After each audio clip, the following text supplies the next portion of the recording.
G'day folks, Wren here, and let's talk about Christmas.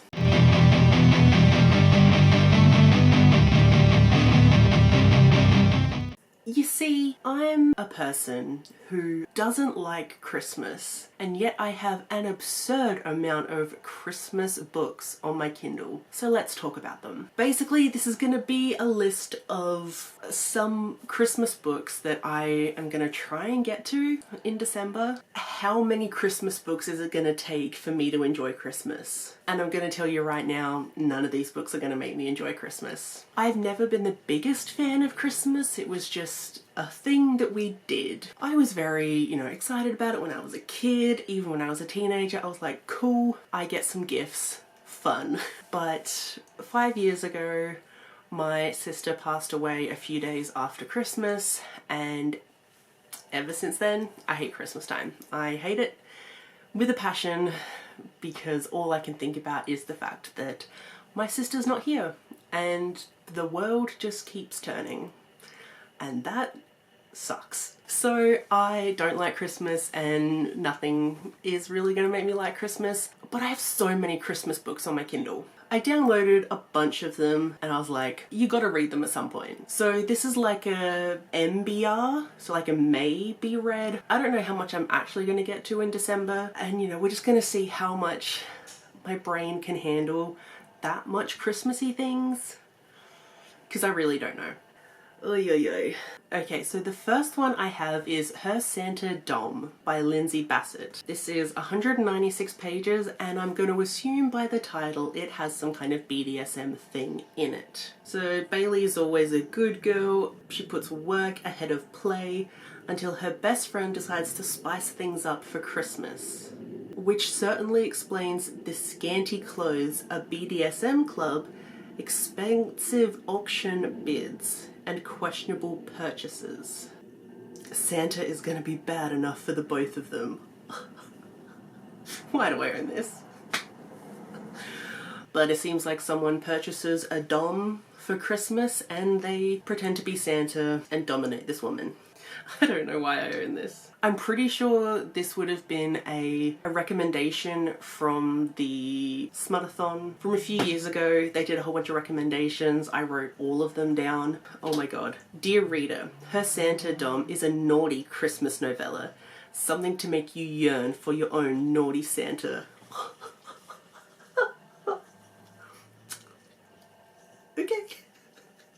I can't take it seriously, and I'll probably enjoy it. I'm not gonna say any of these books are bad until I read them, and then I'll let you know. But it's just, sometimes erotica synopses, they're cringe. The book themselves might be great.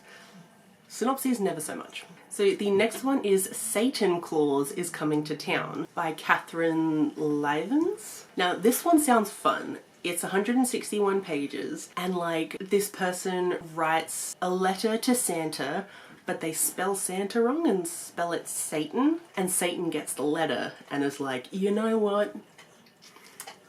Let's answer this letter, shall we? Oh my gosh. I think this is also queer. So this little girl writes to Santa, but it's Satan, and her wish for Christmas is that her dad could be happy again after a divorce. And then Satan's like, sure. And Satan goes by Sam, and then Sam and this girl's dad kind of hit it off. And then he reveals that he's actually Satan. So it sounds very fun. And I like the take on this of it being Satan instead of Santa. That's more my vibe than Christmas. I don't know why Christmas was in bunny ears, but it was. The next one is Her Night with Santa by Adriana Herrera. I've known about this book for a really long time because it is a female-female Christmas erotic novella thing. Yeah, it's 60 pages, and I've always wanted to read an Adriana Herrera book. I've heard such amazing things about her writing, so it's about time I read one. The first line of the synopsis. This year, Santa's riding more than just her sleigh. But this is a really interesting take on the whole Santa Claus myth, because it says, being the favorite niece of one of the kings of the Magi has its perks. Interesting that there's some kind of like magical being-esque towards this. I like that take on things. Christina Kringle. That's funny. I like that. But yeah, it's basically just these two women. They have a night together before Christmas, and then probably a love story afterwards, because, you know, Christmas happy endings. The next one is Dipped in Holly by Dana Islay, or Isla. Not sure how to pronounce that. This is 66 pages, and I heard about this many years ago, probably from that same Smut-a-thon live show. Again, smutty Christmas. That seems to be the only type of Christmas story that I think I could handle as an asexual person. I don't know. Don't ask. So less than a week before Christmas, Holly is dumped in public dressed as slutty Mrs. Claus. Because of course. And then she hooks up with someone in the bathroom. That seems to kind of be it. What is this? I'm gonna show you the Kindle screen, okay?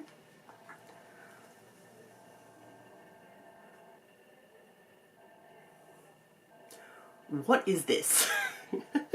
That's sometimes the fun thing about like erotic novels. Sometimes they're a good laugh. Next up we have more of a full-length-ish novel at 258 pages is Merry and Sprite by Danny Lakely. I'm pretty sure this is queer. Okay, so opposites attract, holiday rom-com with magic.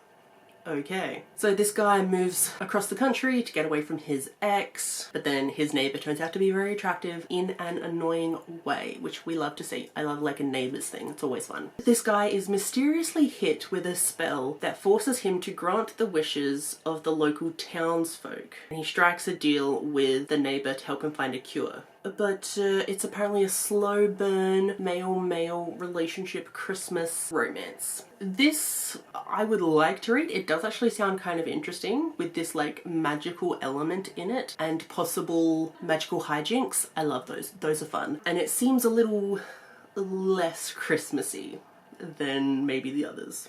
Next one is She'll Be Home for Christmas by Emily Hayes. This is another queer book with a female-female relationship, and it's only 117 pages. Ooh, and it's an age gap. Oh, and I can't read the synopsis for some reason. Okay, I can't see what this book is about. But I'm not sure about the first line of the synopsis that I can see on the Kindle. It says, how do you find a way to tell the truth when you have been lying from the start? I'm not a huge fan of lying, so I don't know about this one. But it is an age gap romance, which I could be intrigued by, because I haven't read very many, and like it's queer. I'm always going to try and give queer books a try. Next one is another slightly longer one at 214 pages, and that is Christmas at the Captain's Table by Romeo Alexander. Again, this is another queer book with a male-male relationship, and it's Christmas on a cruise. I've never been on a cruise ship. Like ever since 2020, I really haven't wanted to be on a cruise ship.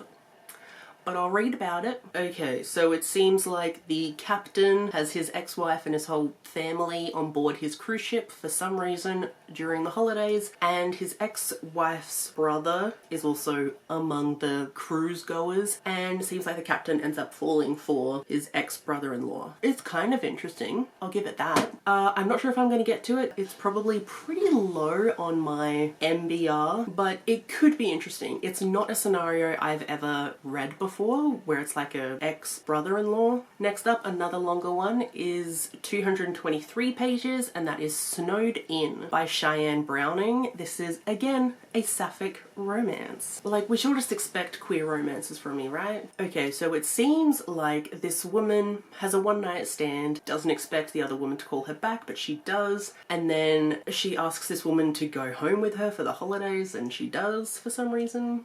Romance logic applies there. And on the way there, they seem to get snowed in and have to stay at this cabin together while they're snowed in. And I'm sure they find very wholesome ways to entertain themselves.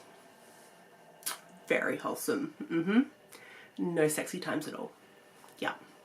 Cool. We then have Married Before Christmas by Megan Linden. This is 177 pages. The tagline of this book is, what's the best friend for if not for marriage? I don't want to marry my best friend. So this is queer, it is male-male relationship, and it's also fake marriage. I was gonna say fake dating, but this is a marriage story. So it is, again, with this caveat of someone's family member dies, and to get that inheritance, they have to be married. So they enter into a fake marriage. I love that scenario. I do. It's always such a fun time. So this could be interesting. The thing I don't super love is that it's like a best friends to lovers romance. I don't ever particularly like those. I just find them weird. I really do. It's just a weird scenario to me. Like, I can't imagine marrying my best friend or having any kind of like romantic feelings toward them. Ooh, this next one I am very, very keen for.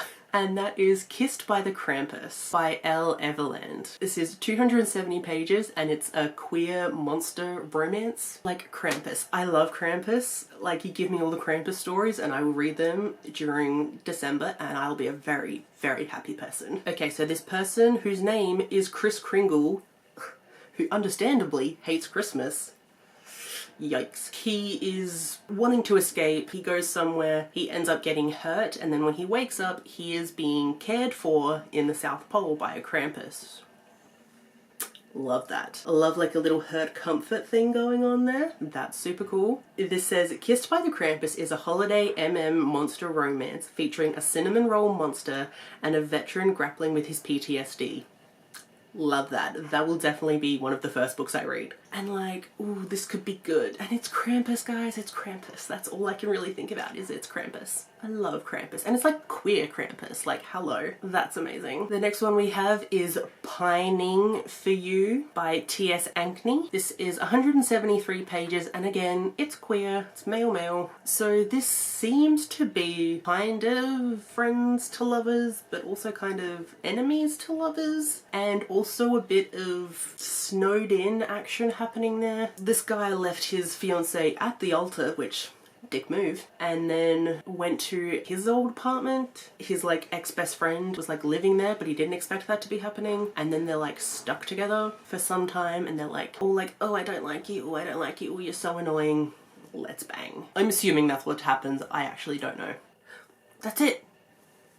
That's it, because I do have a bunch of just like general cold weather ones on my Kindle as well, which like I might get to, I might not. I might try and focus on the Christmas ones. Yeah, let me know if you've read these, if they're good. Let me know which ones I should prioritize. My camera literally died as I was signing off this video. Love that timing. But anyways, that's gonna be it from this Christmas hater. Let's see if I end up liking Christmas by the end of 2023. Probably not going to happen, but I'm going to try and read some Christmassy books to get in the spirit of Christmas. Anyways, thank you so much for watching and I will see you in my next one. Bye.